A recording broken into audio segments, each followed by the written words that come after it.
So hey there, folks. I'm Chris Burkhardt, president and founder of Placers. I'm here with Brian Saleo. Welcome. Hello, Chris. How are you today?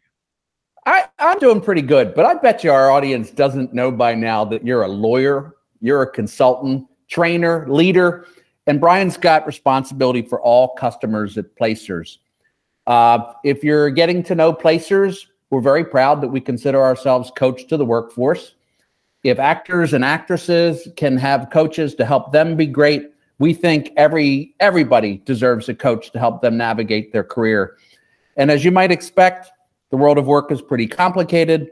We find that our employers, our customers, they need help navigating all this stuff today too. So we consult with them. We have been doing a series on problems that we solve. Short form discussion, audio, where we answer questions and provide input on problems that we solve for customers. So Brian, this is an interesting one. There is so much going on in the world of work today that sometimes our customers have very complex situations. I'll kind of just lay out some things a little bit for you. Customers have thousands of employees. They know they need to use contingent labor. They've got all kind of flavors and silos of contingent labor. Maybe they've got manufacturing, but accounting needs people and marketing needs people. And of course, technology in that department needs people.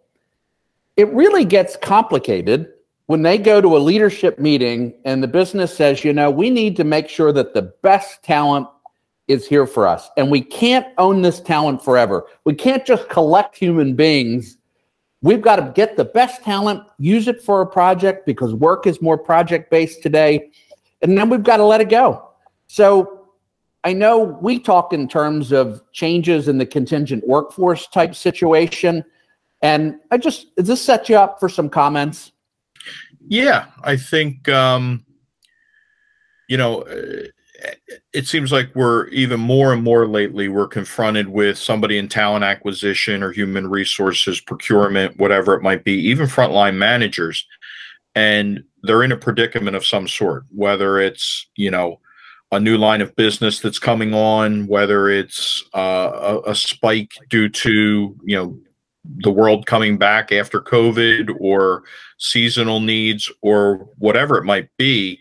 And they need to staff up, and we get to come up with solutions for them. It's the part of the job that I enjoy the most because not every solution is right for every customer.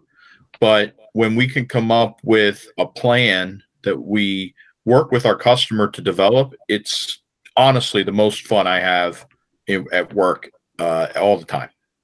So we're going to introduce kind of a heady concept, but maybe if I said it this way, it makes sense with how we're discussing this. There's lots of acronyms in our field, and there's the concept of an MSP, a managed service provider. Maybe if I said, hey, that's an interesting thing. What solution does that solve for procurement, for HR, for frontline managers, or whoever else would have responsibilities for a contingent labor program? What problems does that solve? So what I think is cool about the MSP concept is it offers a company a very broad net for talent. So we partner with other staffing agencies that we've worked with in the past, that we know what their strengths are, what areas and skill sets for jobs that they can fill. And we partner with them, but we are the quarterback on that team. So we manage the process. We manage the submittal process, new requisitions. We track their performance as a vendor, and if they're not performing well, we can remove them from that MSP. But what's really cool about it is that from a hiring manager's perspective, you're casting a really broad net for the talent that's in the market, but you're still only having to deal with one. You talked about managing partners. Mm-hmm. You talked about bringing in different talent, organizing it, providing that. Why is all that a problem worth solving? Well, It's because talent is so tight in the market right now. So you Okay. really don't want to put all your eggs in one basket with one staffing provider in some cases, particularly if you're in an area where there's extreme demand for that particular talent. Um, you want to expand as much as you can and make sure that you're getting as much talent coming in the door as you can. So that's really the problem it solves. It's getting you high volume in a hurry. Yeah. So situationally, what would it look like if you use the framing of all your eggs in one basket? What's a danger scenario for an organization? How do they know if they need to flag what they're doing as a problem? So, I mean, I would say if they're not seeing enough talent for the positions that they have, if they're seeing problems with turnover, with maybe they have multiple partners, but they see one's having all of the people turnover and not make it, that maybe their screening isn't what it should be. And also a company that's looking for efficiency. So, they want to have somebody who's going to send them a single invoice for all of the work performed, that'll be able to provide them with reporting on how all of their staffing providers are performing, and they can also represent them in the market with the other staffing providers to make sure that the message is being communicated properly. So it also makes me want to sort of break out my fingers and toes to think about the benefits of this concept of a managed service provider. You've got access to more talent. Yes. You're using multiple vendors, but the vendors are being treated by you and your program and placers in such a way that they're equal. They've got good information, maybe better information to do their job than they had previously. That's the win. Maybe they get access to more opportunities in those programs. And all that is consolidated with billing and reporting. It seems like, why wouldn't you go this way? But talk about where is it the sweet spot of all of this? Because why wouldn't everybody want to do this?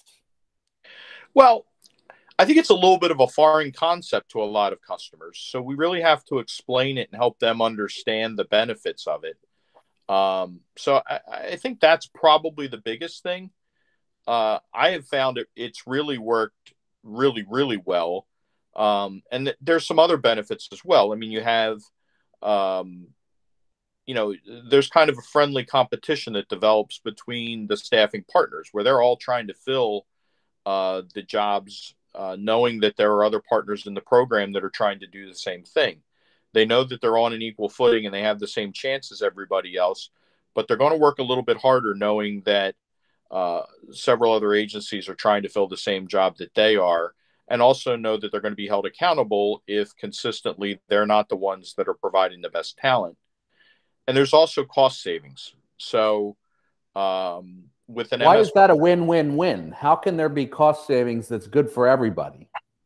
so cost savings are great for the customer because what we do is we cap the rates, or we use a rate card where everybody knows exactly what the pay is going to be on a specific job. We can limit the bill rate markup to a certain amount, and everybody's on the same playing field. So that's beneficial for the customer for sure, because we can drive down a lot of their costs that way.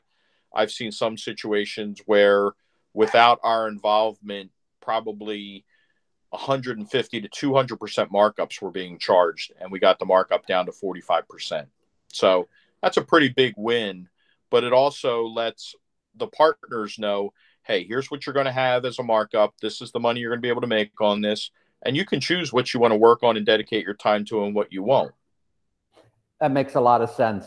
I've heard you talk openly that some customers like this. This is not great podcast discussion, this point, because who wants to talk about compliance? But for some reason, this is a problem. Larger organizations, how does this concept of MSP address compliance? So a lot of our customers have different requirements for how people come to work at their facilities. So it can include making sure that the agency has all the insurances that are required for their people to work on site. It can be making sure that they're offering the appropriate benefits under the Affordable Care Act, making sure that the people that are being onboarded are signing off on appropriate confidentiality agreements and things like that, that they're having drug and background screens done that may be required by the customer. So you really have your MSP provider is really there to police all those things for you and making sure that you have a compliant and consistent environment. It also makes sure that when you're leveling off pay rates like that, you don't wind up in a situation where one person in a department is making $50 an hour and somebody else standing right next to him doing the exact same jobs making $65 an hour. Because, boy, that can be a little bit awkward. So I've often referred to the world of work today, contingent workforce, is almost the Wild West. Mm-hmm. And what you were describing to me, where somebody's making $1 amount and they're sitting next to somebody else, or somebody gets in without a signed contract of confidentiality and someone else didn't know there was a drug test, or I've even heard you say somebody else didn't get technology. So you're really providing organization to, I guess, is it fair to say it's all onboarding? Some of it's contracts and stuff like that, but it seems like maybe you're working on solving that problem. So it's throughout the whole process, really. So it starts with the contract with the third party, making sure everything's in place where it should be and making sure that they're qualified as a supply talent to the organization, all the way through the process of searching and screening for the talent, best practices on the interview process that you coordinate with your hiring managers. And then once you get to the onboarding, making sure that's really where the consistency and compliance part comes in, to make sure that nobody comes onto your work site without having all the I's dotted and the T's crossed, as we like to say. So it seems like in today's world that technology would play a huge role in how we organize this. What are the trends? I'm going to ask you to address, I think this used to be purely a procurement model. Mm-hmm. And today it's a critical enterprise solution. Yeah. Talk a bit about where this used to be, where it is today, and then ultimately what technology can be used if someone has what they might say scale. So I think largely in the past, what you saw was either procurement owned it, or maybe a vendor department might own it, or talent acquisition might own it, or there was some type of tug of war going on between the three on who was actually going to own all these different processes and how things were done. Over time, what I've really started to see more and more is a dedicated contingent workforce department or person. And that individual usually has some background in the different models that you can use for contingent workers. They're familiar with the best practices. I know a lot of us at Placers have gone through the SIA training on contingent workforce best practices. So a lot of the people that we deal with on our customers' behalf are also, certified contingent workforce professionals. So they kind of know what they should be looking for, and they're a great partner for us, because then we can align our program to what their expectations are. But it's really, in a lot of cases, you're seeing contingent workforce departments at our customers that are really driving the path for that type of work. And it makes a lot of sense. Maybe you could say it was our grandfather's workforce or our aunt and uncle's workforce, where most people went to work for one organization. If there was a work slowdown, there might have been a furlough, but there wasn't as much mobility with careers, nor were there as many temporaries or contractors in the building. Mm-hmm. As businesses adopt this thinking that they got to be lean and mean, that they can't always own the talent, it makes total sense that you would start to use different kinds of contingent workers, freelance, independent workers, statement of work, of course, temporary staffing. That's part of what we do. But if the more you do it, the more there's this brand new system and process that needs organization and discipline. Yeah. And it's just interesting to describe. Where do you think it's heading? So a couple of things. I think the concept that we talk about a lot is total talent solutions, because I don't think one particular product that we have or model that we might offer to a customer suits all of them. And I think having the flexibility to offer a combination of products to meet all of their talent acquisition needs is really where we can show value in a lot of cases. So, we've talked a lot about MSP for temporary worker and more of a high volume hiring. But then there's the direct hire piece. You want to bring on either a high volume or a smaller volume, but you need a dedicated resource for the hiring of those individuals. Or maybe you need consulting work where we're going to help you with some of your interview best practices, what you should look for when you're hiring. We talk about the WHO method, which if anybody doesn't know about, we will definitely have a section on that in one of our upcoming podcasts. But using the right methods for interviewing, there's all kinds of things. And when we can do what we call total talent solutions, where we're solving your direct hire needs, your temporary needs, consulting needs, SOW, that's really the total package for a company that's looking to really solve a lot of different hiring issues. So my summary, and I'll ask you to close it out for our audience, is that what I've heard from you is the concept of partnership, where our industry is working more closely together for common customer outcomes. Mm-hmm. And it's not so much about making their budget or, making a placement at a customer, but there's some working together in a bigger way that solves a customer problem. And I think that's pretty interesting. And the other thing, your comment about total talent solutions, let's face it, what I've heard you describe is if I'm an hourly employee in manufacturing who's a temporary, I've heard you talk about, I got to go through a contract. I got to get a drug test. I've got to, get background done. I've got to go to an orientation. That's all the same stuff that if that same employee was going to join our client as a direct employee, it's all the same. It's all the same. Mm-hmm. So why not with Total Talent Solutions? It's almost like you got one lane for, hey, take this person and hire them directly, but in the other lane, you need a temp right now. And then this one will be, it's very much core processes, and it's just sort of the work status that changes with that way of thinking. Yeah, and customers really need it because, there's IRS regulations, Department of Labor regulations, a lot of different factors that come into play that you need to make sure that you're classifying your work classes properly. And if you misclassify them, the penalties could be huge. There's workers' compensation issues. There's unemployment issues, issues with, how you terminate or end assignments and things like that. So there are all kinds of compliance pitfalls that happen if you're not handling those things properly. So it's definitely something that you want to make sure at least the partner that you're working with is educated on those things so that they're protecting you and really become an extension of your company and represent you appropriately in the market.